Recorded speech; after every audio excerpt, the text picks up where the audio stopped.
So, thank you for owning my papers. This is the video for the certification for your childbirth education. And I have my student, Mariah. Hi. Okay, so birth location options. So we have like the hospital or a birth center if you have a birth center near you. I think you guys have a few. There's Best Start Birth Center. Isn't there a couple more in San Diego? Yes, but I don't really know what they offer. Could you tell me so the difference? Birth centers are a little bit more of a homey environment, and you have a little bit more options with like what you want to do, and it's usually midwives, not doctors. Okay. In the hospital, we have access to like surgery, or sometimes NICUs if there's an emergency, or preterm labors. You can go to a hospital, and there's like in hospitals, you have a little bit more protocols that they typically have to follow. And so if you create a birth plan, sometimes you can't follow that exactly. But a birth center would still offer options for emergency situations, yes. Right? So they normally activate like a protocol of like, for instance, like Given if there a was situation. Yeah, like if you had like a hemorrhage or something, like they're going to activate a protocol where they're like, okay, we start this, this active management, and then we go to this next step and this next step until if they need to transport you to a hospital, then they do that. Okay, and it's equal in safety to a hospital. For the most part, yeah. I mean, if you look up statistics on home birth and birth center birth, it's about as safe as a hospital if you're low risk pregnancy. Okay. And so home birth, obviously you're at home, and you have that convenience of being at home. There's no already in bed commute to the hospital or anything like that. And if you have a midwife come to you, they bring all the necessary stuff. If there's an emergency, they can take you to a hospital or activate protocol or whatever to get you to a hospital safely if you needed it. Okay. But you have the comfort of your own home and all that. And usually the midwives take care of like the first thing that people usually come up with is like they're afraid of the mess. But the midwives usually clean it up. They handle it all. Yeah, it's all taken care of. At hospitals, you don't always have the option of water birth or hydrotherapy. Most birth centers have birthing tubs if you want to labor in the tub or shower. And then at home, you're kind of open to kind of wherever you want to labor. Okay. Or you can have a tub. You can rent one from them, or if your midwife has one, they can bring it, or There's options. So, yeah. Okay. Does that kind of answer your question about different options of birthing? Different facilities. Yeah. And we could dive more into like the statistics and stuff on another day. Okay. If you wanted to do that. Another thing that's a little bit different at the hospital, I wanted to mention, I just saw it on this paper. Usually they like to do continuous fetal monitoring. Oh, is that where like they have the strap on you and then you can't really get up and do things? Too much. I mean, they do have, some hospitals have like Bluetooth ones that are like where you can move around and it's like stuck to your belly. Okay. And then birth centers and home birth, usually it's like intermittent monitoring, so they every like 30 minutes. Because it's not required full time, right? No, and that's statistically proven to be just as safe to do intermittent monitoring as long as it's low risk and all that. Okay. So, moving on. Have you done a birth plan? Have you thought about doing a birth plan? What's that? So, you don't know what a birth plan is. No. So, there's a lot of templates online. You can like Google it or whatever. I have a few that I can show you later. I don't have them in here. But a birth plan just gets you thinking about like options and all of the different things that you have to think about during birth. Like, I have some considerations here. So, like, do you want to wear clothes while you're laboring? Oh, okay. Like, some people just strip down naked, and some people aren't comfortable with that. So, kind of what you want to wear while you're during labor. Do you want continuous monitoring of your baby? Like, so that would just let me let the people who are caring for me know what I want? Yeah, pretty much. Okay. So you kind of go through it, and it lets you think about it ahead of time. Okay. So you have a little bit of an idea. So when I'm in pain, I have answers. You don't have to think about it. Okay. So you just kind of like, it gives you all of the at least a good bit of considerations that you would go through and make sure that you want like this or that, and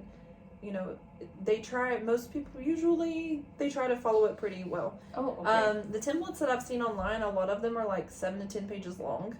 Oh, there's because that there's many a lot options, of things to go over. Okay. But because I would just think like epidural, no epidural, but there's more to it, yeah, there's a lot. Oh, okay. So it's good though to go through all that stuff and be like, oh, this is something I wouldn't even think about.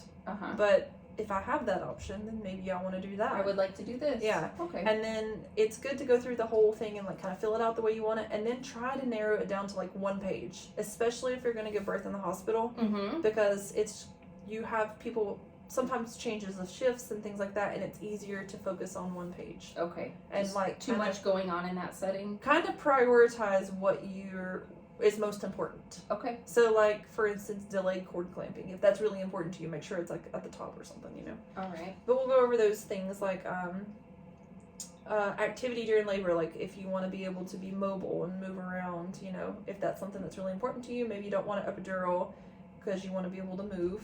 Right. There isn't such thing as a walking epidural, but epidurals are great tools if you need rest. It's necessary. And you feel like you need it. However, there's risks to everything, and we have a risk and benefits page here that I'll go over in a little bit of interventions. Okay.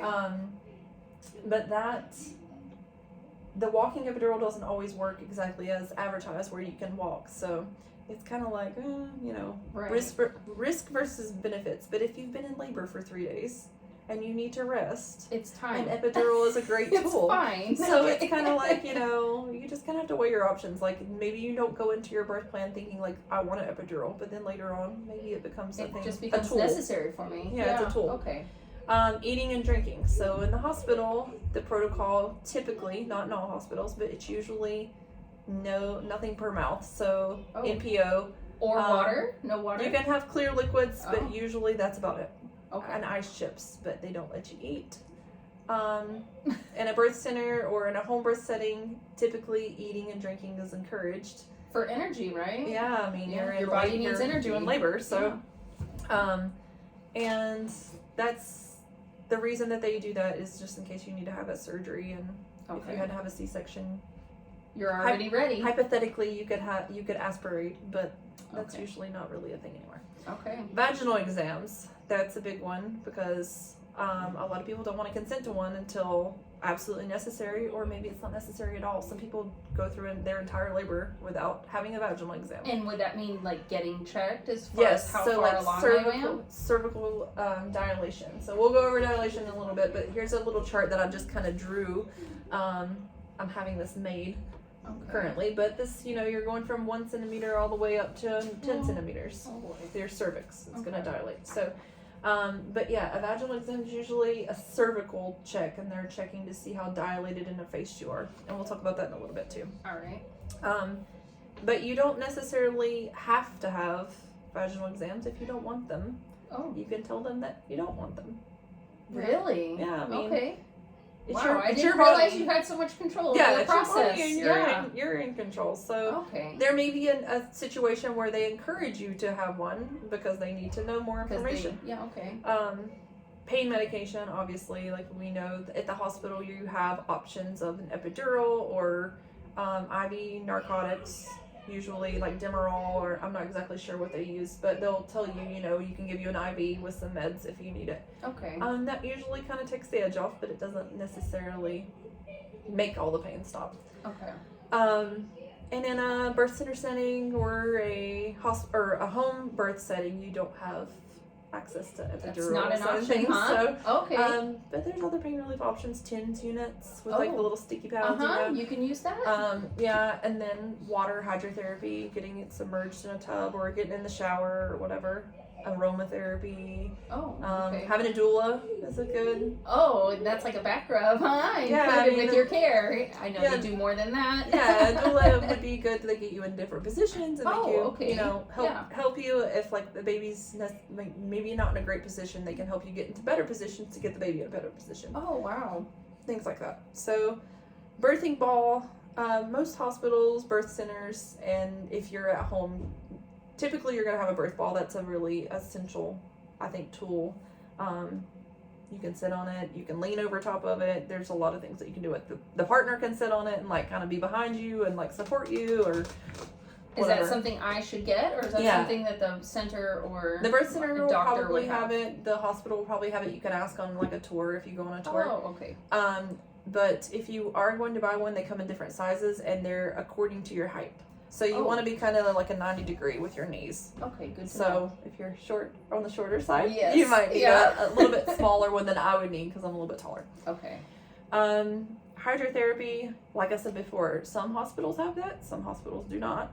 That would be good to ask on like a tour. If you're going to tour a hospital. tub? Yeah, like a birth tub, okay. shower. Oh, could be considered hydrotherapy. I know our hospital here, which you wouldn't be giving birth in, allows for you to bring your own tub.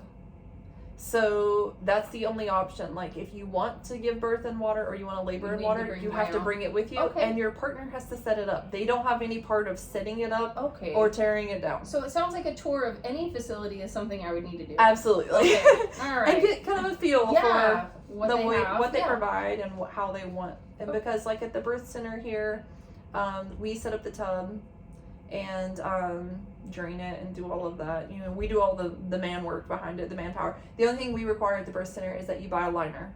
To go in the tub. Yeah, for sanitary reasons. And then if you were doing a home birth, if you rented a tub or whatever, you would just need to talk to the midwife about how to do that. So let's see, hypnotherapy. There's hypnobirthing. Have you ever heard of that? I've heard of it, but I don't know anything about that. I don't know a lot about it either, but it's a class that you can take. And that's supposed to be very helpful with as in hypnotizing? Yes, like really? Like it gets you in such a relaxed state that you don't feel the contractions as that's much. Cool. So yeah. So that's a whole class that you would have to take, like a whole series. All right. Relaxation, music, like you would ask if you can have your own music in any of those settings. Massage, epidural. That the only option for an epidural is going to be in a hospital. So if that's something that you know that you want, then you're going to want to give birth in a hospital. That totally eliminates all my options. All right. And then if you can have support people in labor, which normally that's not such a big deal, but during COVID, that's been a really big deal in hospitals. I have friends that had none. Yeah, exactly. So it's frightening. Wherever you're giving birth in San Diego, like you would need to make sure, even if one of the birth centers, or the hospitals, just ask what their policy is. If you can have one person, guests? Can you have more than one person? If you wanted a doula, can you have a doula and your partner? Okay. Because sometimes it's only one or the other. Oh boy. So, all right. And then that's an important question. Even if you're gonna have a home birth, like, does the midwife prefer if you have people? Can you have your kids there? And this would all be laid out on my birth plan. Yeah. So this is all like just considerations that that's all very important. You might want to think about before. And then, like, asking if they care, like, what position that you're in. Because sometimes in certain settings, they might want you in one position. And then other settings, it's like whatever feels good to you, Okay. Let's see. Episiotomy. So, do you know what that is? Mm-hmm. You do? Okay. I've heard. Okay. So, you've heard the stories. Yeah. So, you can ask, like, do you normally do episiotomies? It's optional? Well, it's not necessarily an option, but you would want to be informed of whether it's something that they do a lot of. Okay. And be like, is there a reason for an episiotomy? Like, would you do it like routinely? Or is this like a last ditch effort resort to get the baby out or something like that? All right. Let's see, can you watch the birth with a mirror? Sometimes that makes for a more effective pushing. Because you can see what's happening. Yeah, you're pushing for a long time. You get a mirror down there, and you can hold it, and like you can be like, "Oh, I actually made progress." I saw some movement. Yeah, because sometimes it's hard to realize what you're doing. I can see that. Or if you're actually making the right movements. A delayed cord clamping. Do you know much about that? I don't know the benefits, if there are any. So about a third of the baby's blood is still in the placenta whenever the baby is born. Wow. So if you're able to delay the cord clamping, which in most cases you can, delay it until, in the hospital, usually they do 2 to 3 minutes. You can ask for longer. 90 seconds is usually about what they do. Feels like longer should be routine. But yeah, like if you let it pulse until it's not pulsing anymore and it's just limp and white, all the pretty much the blood is there. All of it. Oh, wow. It's like less risk for jaundice. There was another study that was done recently. I don't remember what the benefit was, but there's tons of benefits to them getting all of their blood back, obviously. Well, for sure. Higher APGAR scores, which is the score that they give you the baby right after it's born. You know, like if it's breathing well and all that. So yeah, that's a really good thing. If you can have skin to skin right after the baby's born, that's really good for the baby and the mom. The hormones and things like that. We'll talk about hormones here in a little bit. Then antibiotic ointment. Do you know what that's for? No. So if that's a pretty routine protocol in the hospital, they just go ahead and do it usually. I don't know that they ask, but it is something that's optional. Like you can be like, I don't want that. The antibiotic ointment it's put on the baby's eyes. It's usually erythromycin. Oh, is that why they're shiny? Yeah. Okay. So that's like, it's mainly to avoid any kind of eye infections that may occur after the baby's born. Is that common? Not really common, and normally it's from gonorrhea or chlamydia. Okay. And but you can do some more research on that and see if that's something that you feel like you need to do. Okay. Or maybe that you might want to opt out of. All right. And then vitamin K is another thing that's like kind of routine at birth. We're not really born with a lot of clotting factors, so it's routine to give a vitamin K shot right after the baby's born, and that's kind of what's supposed to boost up the vitamin K. It does transfer through breast milk, but very slowly rises the levels. Oh, okay. So that's something that you might want to think about, that you're I've got research to do. Yeah, that you might want to do or decline, you know, tell them that you don't want that or whatever. Let's see. And then some of the stuff I'm just going to skip over. Think about if you want to use a pacifier. Are you going to breastfeed? Are you going to use a bottle? Are you going to do circumcision in the if you're going to do circumcision, that's usually done in the hospital here, I'm pretty sure. Day 2. If you're going to have a birth center birth or a home birth, you would have to go somewhere. The midwife doesn't do that. Well, that is something that we get asked a lot, is if the midwife does it there. And that's not something that we do, so. Okay. Let's see.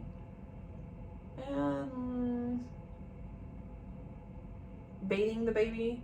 So the baby's born with usually a little bit of vernix on their skin, which is kind of the cheesy white substance. Okay. That's actually really good for the baby, and it's good to just kind of rub it in. If they don't have a ton on them, obviously, like some babies come out just coated. Yeah. I mean, you kind of got to get a little bit of that off. But it's actually a good layer for the baby, and it's good for their skin. So you rub it in, and we don't really give them a bath for the first couple of days. Okay. Unless they really need it kind of spot clean, usually. All right. And then rooming in. Usually most of the hospitals nowadays do not have a nursery necessarily. It's the baby stays in the room the whole time. Mm-hmm. Okay. And then vaccinations is another thing that you might want to research. But at the birth center, at least at the birth center that I work at, we don't do any vaccinations. That's up to the pediatrician's first appointment. Oh, okay. I think in the hospital they might do Hep B right at birth. If we wanted it right away. So it might be something that you might want to consider. Okay. Okay. So birth plan, like I said, that just seems essential no matter what route I go. Tons of considerations. You might want to just kind of go through it and be like, this is kind of what I would like to do. And you make the plan and do your best. try to stick with it, I mean, that's kind of what you have to do. So we went over birth locations and the birth plan, and then you summarize it down to one page. That makes it a lot easier to kind of overview and stuff. So next, I normally have a big poster that I would show you with all the anatomy, but since we're here and I don't have it here, handheld. We've got a lot of little things on here, but we're going to go over the anatomy. So we have right here the cervix, which is usually kind of plugged by a thing of mucus. Okay. So that is in this area. So when you hear people say like mucus plug, yes, I've heard that. Toward the end of pregnancy, when your cervix starts making some changes, a lot of mucus can come through. Okay. You were getting ready to point at something, I think. Well, the cervix is this area right here. Right here. And so that's how they measure how far along I am? Yes. It's right there. So we'll talk about dilation here shortly. Okay. But yes, I'll have a little curriculum here. All right. So the cervix is, you have an internal os and an external os. That's the inside that goes into the uterus where the baby is held. Okay. And then the external where like the baby's going to come through the cervix into the vaginal canal. All right. And then come out the vagina. Okay. Right here. Is this the position the baby would be in at birth? Could be. Okay. Oh, well. This is a good position. Okay. Usually left occiput posterior is the best, LOP, I think. That just means that the baby's body is on your left side of your body. Okay. And that the back of the head is on your left side of your body. All right. And facing a little bit toward the back. And then the baby's gonna make rotations, and I don't have a baby, but I have the pelvis at least to show you. Okay. So yes, so the cervix is what's gonna make a lot of changes. It's gonna go from about 6 centimeters long. I don't know if that's 6 centimeters. Let's see. Yeah, about 6 centimeters long. Wow. And it's going to shorten down to paper thin. Okay. And let's see. Let me go over the rest of this first. So we have the vagina, cervix, uterus. The placenta's right here, which the placenta can attach kind of anywhere. Okay. But this is a more traditional. Well, this would be spot. anterior, and this is actually something that might you might not feel kicks as early on in a pregnancy if you have an anterior placenta in the front. Oh, okay. Because it's kind of a thick layer, you know what I'm saying? Like, yeah, before you get to the baby. So 20 to 22 weeks, you might feel it more. Okay. If the placenta's in the posterior, you would feel it over here. And then if for some reason, most people have an ultrasound at some point to find out if their placenta is lower, and it can cover the entire cervix. Oh, really? That's called placenta previa, but you would know that earlier in pregnancy, and usually that's an indication for a cesarean section. So, okay. Let's see. So, what else do I want to talk about? This has a lot of graphics on it. A lot of information. And they kind of are really small. So we have uterus, cervix, vagina. Okay. Yeah, there's just so many different little things on here. Okay. All right. So, have you ever heard of lightning? Well, I mean, like lightning just bolts. in the sky. Not related to childbirth. Well, you've probably heard of like the baby dropping. Yes. People say that all the time. Yes. So that's how you know it's coming, right? Yeah, right. So the baby, you have this belly. Usually most people it's kind of sloped, and toward the end of the pregnancy, when the baby's engaging their head down into the pelvis, you get kind of a shelf up here, and that's when your baby's dropped, and that's when that means that they're engaged down into the pelvis. So that's kind of the first step toward labor. Okay. So I have a pelvis here. These are the ischial spines. All right. Right here.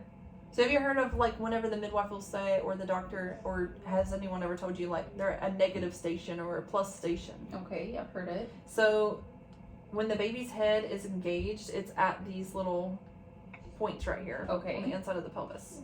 This is a 0 station. So the Okay. baby's head is all the way down in here.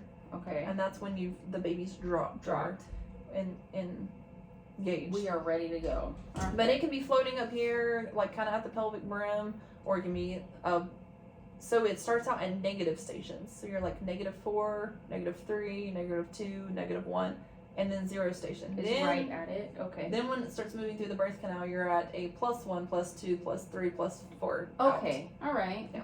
All right. So here's the coccyx, the tailbone. That's a pretty flexible bone. That's not on this model. But, Right. Okay. kind of moves out of the way. And then pubic symphysis is like the bone right in the front. All right. And none of this structurally changes when I have a baby? Yeah, I mean, it's gonna, there's a hormone relaxin that's gonna relax all of these little areas to help stretch and move, and the baby's gonna kind of twist and turn. It's really cool to actually watch a baby be born because you can see their little head like turning the whole time. And like they're kind of it's this moving. getting ready Okay. because they come down, face down, and then they turn and they turn back, and it's just a crazy process. Wow. But we'll go over that a little bit more. All right. So, toward the end of pregnancy, especially with the first baby, the lightening usually happens earlier in the pregnancy. So it's actually backwards than what you would think. So with like subsequent pregnancies, second, third, those babies might not engage right away. So it's more noticeable sometimes on first-time moms, but the the baby's going to drop down and pelvic pressure is going to increase. So it's going to be a little bit more uncomfortable. Oh, sitting.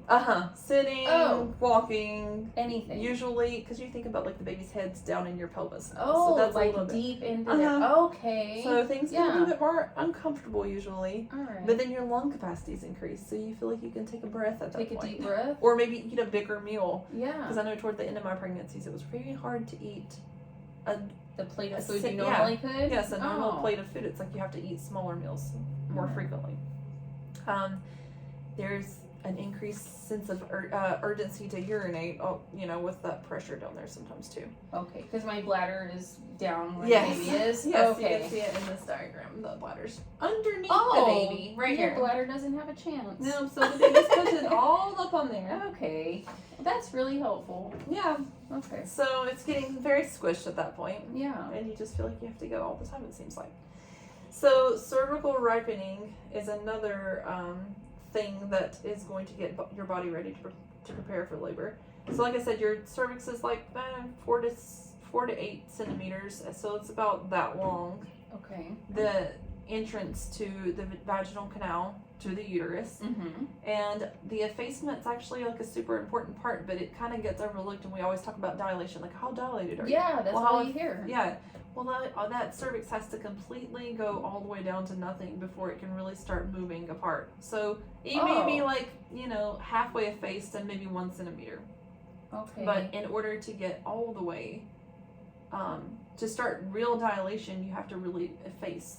And that would be like paper thin. Yes, paper thin. All right. So once the baby's head is engaged, usually the effacement and the dilation starts happening because there's kind of pressure putting down onto the baby, or onto the cervix, I'm sorry.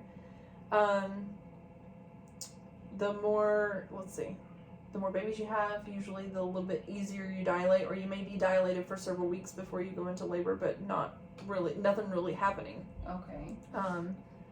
And knowing like how much, cervical effacement and dilation's maybe not always helpful, because you could be 1 centimeter for a day and go into labor, or you could be 5 centimeters for a month and not go into labor. So it's kind of like not a huge predictor. So if you don't want to do those cervical checks, it's not actually necessary.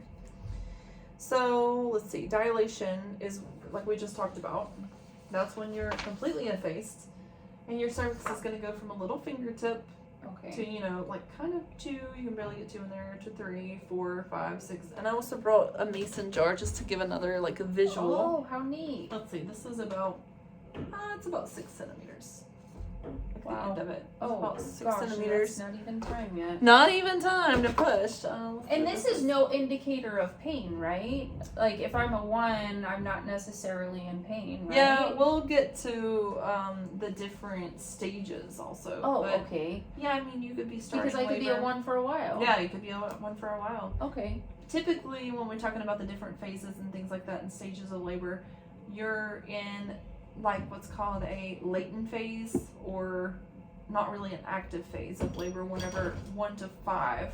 Okay. And then when you're going from 5 to 7, that's more of an active labor pattern, and we'll talk about that in a little bit. Okay. And then 8 to 10 is more of transition, and that's kind of more of the more difficult time. It's coming. Okay. But usually transition is it's the quickest part of labor. Okay. So it may be the most intense. So if I wanted to be checked, how do you check me? So the doctor or the midwife's going to stick usually 2 fingers internally, and they're going to just kind of feel around until they can feel the edges of the cervix. Oh, wow, just like that. And then they'll be able to kind of feel around and gauge. See. Okay. And sometimes the effacement especially is a little subjective, but they'll tell you, you're 50% effaced or whatever, and however many dilated. Okay. So contractions. Have you ever heard of a Braxton Hicks contraction? Yeah, that's fake, right? Well, kind of. Yeah. It's like a practice contraction. You can have them from 20 weeks long, and it's more of like a tightening of the uterus. And I had a really good experiment that I bought some stuff to do, and I realized before the video that these balloons that I bought are too small, so it's not going to work. But I had a video that we're going to watch. Okay. and it was going to be the same thing, and it's really cute video, so we're going to watch that. But that's the Braxton Hicks contractions. It's just your uterus tightening, and it's kind of like a practice contraction. You can have them from about 20 weeks on. So not necessarily making a lot of cervical change. It's kind of a workup for labor. Okay, and how would I know if that was important or not, or whether I needed to seek help? If you're having like 5 of them an hour, you might want to like give your somebody know. Tell your midwife, because that's getting kind of more regular. But usually they're kind of sporadic, and it also can be. So when there's no rhythm to them, right? Then you know they're doing not anything serious. like if you went on a hike. Maybe you're having more Braxton Hicks because that can like induce contractions, or after sex that can make contractions. And they're not painful, they're just tightening of your uterus. When you get into a more active labor pattern, you'll notice that it kind of takes your concentration to like get through the contractions. Those are more real contractions, and those are the ones that are making the dilation changes and stuff. So let's watch the video real quick, since I have my balloon and I have my ping pong ball, but the balloon is just too small and it's not going to work. So we're just going to watch the video instead. And it's only like 3 minutes long. I'm going to show you how we do the ping pong ball and balloon exercise. This was something that I got from a fantastic workshop called Stomp Out Boring Childbirth Classes. Her balloons are a lot bigger than mine. If you ever have a chance to attend that workshop, it's fantastic. So the first part is we need to get the ping pong ball in the balloon, and if you just put it in, if you just try and open it a little bit and put the ball in, it's going to get stuck. And as I always said in class, stuck is a word we don't like to have associated with childbirth. So what you have to do is get your fingers all the way to the very bottom of the balloon and crank it way open, and then poke the ball in. And then you have that. And I would usually have the class do that. Stuff their own balloon. It was always fun, and we'd have a good joke about it. And so then we've got that ping pong ball in there, and we're going to inflate it about halfway, about like that. And then you can let that ping pong ball settle into the neck of the balloon. Sometimes giving the neck a little tug really helps. And then you can let go of it, and it'll stay. Is that the baby in my cervix? You taught us? Yeah. The side of the balloon like this. Not much is happening to the neck of the balloon here, and it's not opening very much. These are the Braxton Hicks contractions that are just practice contractions that are more and more common towards the end of pregnancy, but they don't do all that much to what's happening to the cervix. So real contractions happen at the top of the uterus. That's where the power of contractions happens. It's the muscle fibers at the top here getting shorter and thicker, which squeeze the top and then pull up on the side of the uterus here. And just like with real contractions, I have everybody just squeeze and then let go, and then just squeeze and let go. You just have to do a little bit at a time. And you can see how we're getting that effacement or thinning of the cervix down here. And not much dilation is happening while we're still working on shortening the cervix here. And this is a lot of the work that's going on in early labor. It's mostly about that shortening and less about the dilation. So once we get to much more effaced, much more thin, then we're going to start dilating the cervix there. And a lot of people get kind of nervous at this point. It's like, I'm pretty nervous. I don't want to push. So we always have a bit of a joke. It's just like actual labor, where you'd be like, it's okay, just breathe, do it gently. You're stretching beautifully, and then just give it one more push, and the baby will be here. There you go. And it's always just an absolute rioting class, everybody. So that was helpful. Yeah, for sure. All right. Well, I think that pretty much sums it up for this class. Okay, thank you. We're gonna work on the different stages and phases of labor in the next class. Let's see. Oh, we're gonna talk about mucus plug and bloody show, and well, I look forward to it because I've already learned so much. I know, Thank you. Yeah.